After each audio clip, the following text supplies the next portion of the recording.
La inflación roza el 10% en España. ¿Y ahora qué? Veámoslo.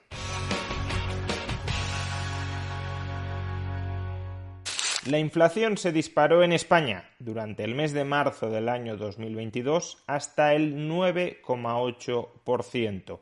Una inflación de prácticamente 2 dígitos que es la más elevada desde el año 1985.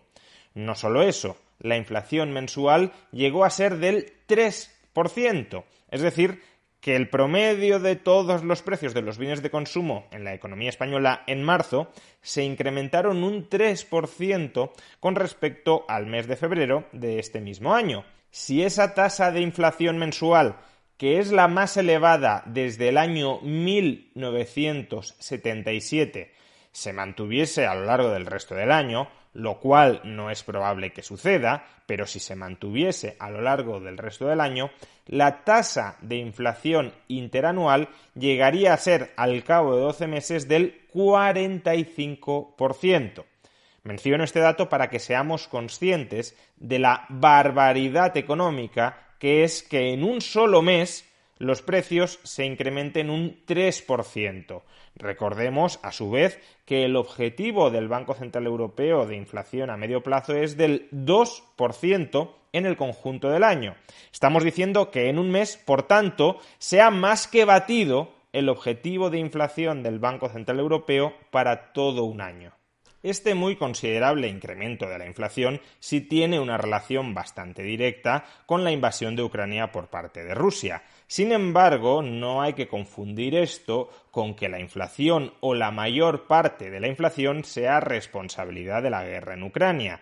Recordemos, en el mes de febrero del año 2022, la tasa de inflación ya estaba en el 7,6% y no todo el aumento de precios que hemos experimentado en marzo es atribuible a la guerra. De hecho, el propio gobierno estima que 3/4 partes de ese incremento sí es atribuible a la guerra, pero una cuarta parte no lo es. Por consiguiente, aún sin la guerra, la tasa de inflación se habría elevado por encima del 8%, según el propio gobierno.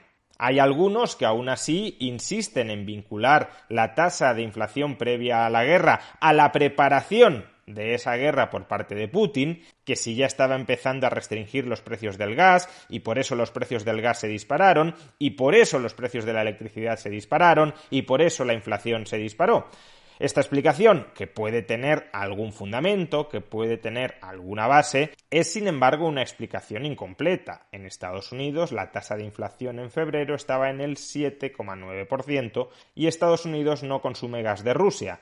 Por tanto, tampoco la guerra, tampoco la invasión de Ucrania permite explicar la totalidad ni un porcentaje significativo de la inflación previa a la guerra. De hecho, la inflación subyacente en el mes de marzo, recordemos que la inflación subyacente es aquella que excluye los precios de la energía y los precios de los alimentos no elaborados, la inflación subyacente en el mes de marzo se incrementa desde el 3 al 3,4%. Es, desde luego, un incremento mucho menor que el que ha experimentado la tasa de inflación general, pero sigue siendo un incremento que no puede vincularse con la guerra, porque aun cuando los altos precios de la energía y los altos precios de los alimentos elaborados con el tiempo se terminen filtrando hacia el resto de la economía, en el corto plazo es improbable que se hayan filtrado de manera significativa. Por tanto, esta elevación de la inflación subyacente responde a circunstancias previas a la guerra. Y estamos hablando de una tasa de inflación subyacente del 3,4%. La inflación nuclear de la economía, aún olvidándonos de la energía, es del 3,4%, casi el doble del objetivo a medio plazo del Banco Central Europeo. Sentado todo esto y con estas altas tasas de inflación, ¿qué?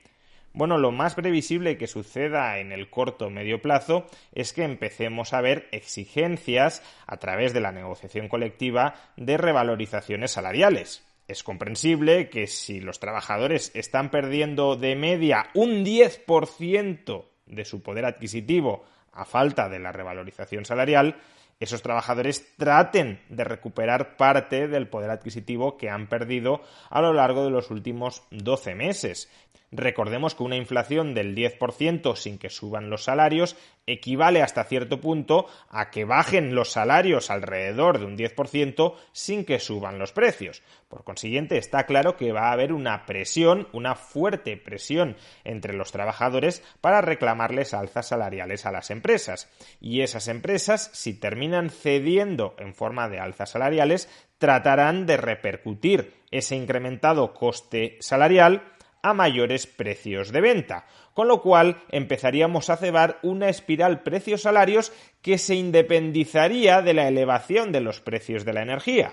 Y en ese caso, la única forma de cortar la espiral inflacionista que termina devorando los fundamentos monetarios y financieros de una sociedad, la única forma de frenar esa espiral inflacionista es con políticas fiscales y con políticas monetarias de carácter restrictivo. Es decir, que estas altas tasas de inflación, no solo con respecto a la tasa de inflación general, sino también con respecto a la tasa de inflación subyacente, apuntan, por un lado, a subidas de tipos de interés por parte del Banco Central Europeo. En el vídeo de ayer ya hablamos de que los mercados están empezando a anticipar esa subida de tipos de interés porque los tipos de interés de la deuda pública se están disparando en las últimas semanas, y apunta también, aunque se esté hablando mucho menos de esto, a una restricción de la política fiscal que están aplicando los gobiernos, es decir, a subidas de impuestos o a recortes del gasto. Y como el gobierno que tenemos en España es alérgico ideológicamente a recortar el gasto, todo apunta a fuertes subidas de impuestos.